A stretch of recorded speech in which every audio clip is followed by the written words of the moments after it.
Well, I started. My parents owned a motorcycle dealership when I was born, so I grew up. Both parents worked there, so every day after school, when I started going to school, every day I went back to the shop. I got to ride my mini bike or my motorcycle, depending on how old I was. As long as I hadn't gotten in trouble at school, as long as I didn't have too much homework to do, so I always got to ride my motorcycle at the end of the day. And I just remember as a kid at school, rah, rah, rah, teachers, you need to do this. People always reprimanding you, telling you need to do stuff differently, you need to study more. When I put my helmet on and rode my motorcycle, everything was quiet. It was so nice. It was so peaceful.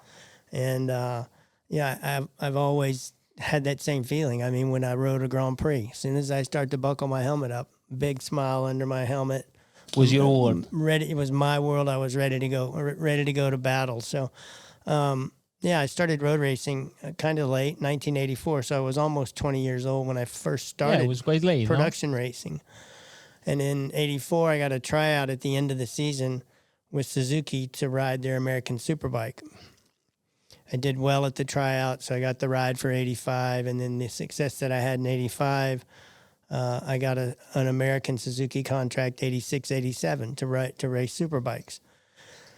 When the first race at Daytona was happening in 86, they were already starting to talk about going to the match races. And of course, Steve McLaughlin was the organizer for the American team. He asked, "Do you want to go?" I said, "Yeah, I'll go. I've got to ride a Suzuki. The factory wasn't going to let us take the bikes from U.S. So I said, just find me a good bike and I'll ride. I had no other requirements, didn't need to know what the bike was, whose bike it was, nothing. I just wanted to go to Europe and race. And then you go in Europe? Yeah, and then I came to England and did the match races. And when I did the match races, while I was there, I met Barry Sheen. Barry was impressed enough with my riding. He said, "I want you to stay after the races, match races. If you have some spare time, let's go test a 500. I want you to ride So from 1984, starting club racing to almost the start of 86, so in less than 2 years, and I was going to go test a 500 Grand Prix bike. Mind you, it was one of Barry's bike from 1984, but it was still a pretty competitive 500. So did a test. He said, "Oh, you did great at the test. I want you to come back and do this race. I'll pay your expenses for you to come back." So I did, came back. I did really well at the race of the year.